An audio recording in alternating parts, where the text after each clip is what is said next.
नमस्कार दोस्तों, स्वागत है आपका हमारे चैनल पर। चलिए जानते हैं बिहार की तमाम बड़ी खबरों को केवल 5 मिनट में। उससे पहले अगर आप चैनल को सब्सक्राइब नहीं किए हैं तो चैनल को सब्सक्राइब कर लें और वीडियो को लाइक ज़रूर कर लें। और यह वीडियो आप किस जगह से देख रहे हैं कमेंट में ज़रूर बताएं। पटना में एनडीए कार्यकर्ता सम्मेलन आयोजित किया गया, जिसका उद्देश्य आपसी एकजुटता को बढ़ावा देना था। सम्मेलन में भाजपा जदयू, लोजपा और रालोमो और हम के नेताओं ने भाग लिया। कार्यकर्ताओं के साथ भोजन भी किया गया। नेताओं ने नीतीश कुमार की नई योजनाओं जैसे मुफ्त बिजली और पेंशन में वृद्धि पर प्रकाश डाला। 2025 में 225 और फिर से नीतीश का नारा लगाया गया। बिहार का सबसे बड़ा रनवे वाला पूर्णिया एयरपोर्ट का उद्घाटन पीएम नरेंद्र मोदी अब से कुछ देर बाद सोमवार को करने जा रहे हैं। कोलकाता के बाद यह पूर्वी भारत का सबसे बड़ा एयरपोर्ट होगा। पूर्णिया एयरपोर्ट का रनवे 2800 मीटर लंबा है, जो बिहार में सबसे लंबा है। इस एयरपोर्ट पर एयरबस, बोइंग और एयरलैंड जैसे विश्व के सबसे बड़े कमर्शियल प्लेन उतारे जा सकते हैं। पटना, गया, दरभंगा के बाद प्रधानमंत्री मोदी पूर्णिया में बने बिहार के इस चौथे एयरपोर्ट का उद्घाटन करेंगे। सिर्फ बड़े यात्री विमान बल्कि कार्गो विमानों की आवाजाही की संभव हो सकेगी।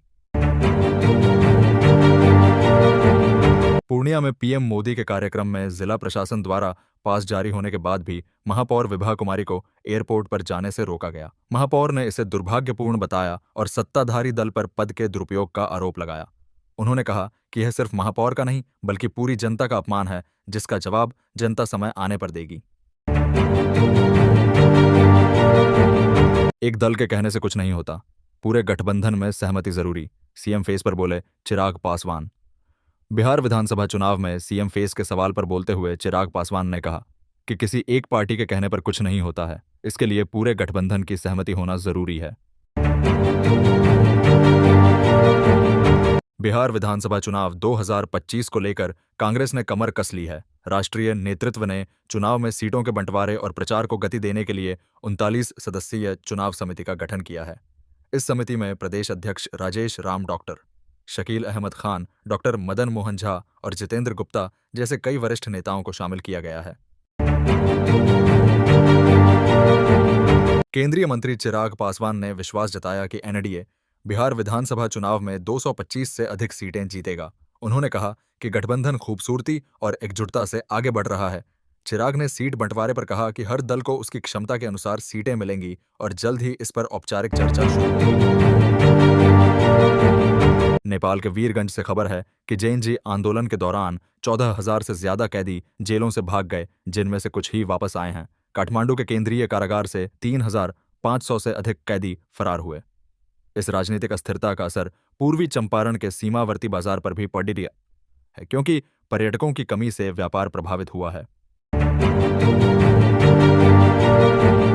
सुप्रीम कोर्ट ने एक याचिका खारिज करते हुए कहा कि राजनीतिक दल पीओएसएच एक्ट के तहत कार्यस्थल की परिभाषा में नहीं आते, क्योंकि वहां नियोक्ता कर्मचारी का रिश्ता नहीं होता। याचिका में राजनीतिक क्षेत्र में महिलाओं को यौन उत्पीड़न से बचाने की मांग की गई थी, जिसे अदालत ने अस्वीकार कर दिया। अदालत के अनुसार राजनीतिक दलों में काम करने वाली महिलाओं को पीओएसएच एक्ट के तहत सुरक्षा नहीं मिलेगी।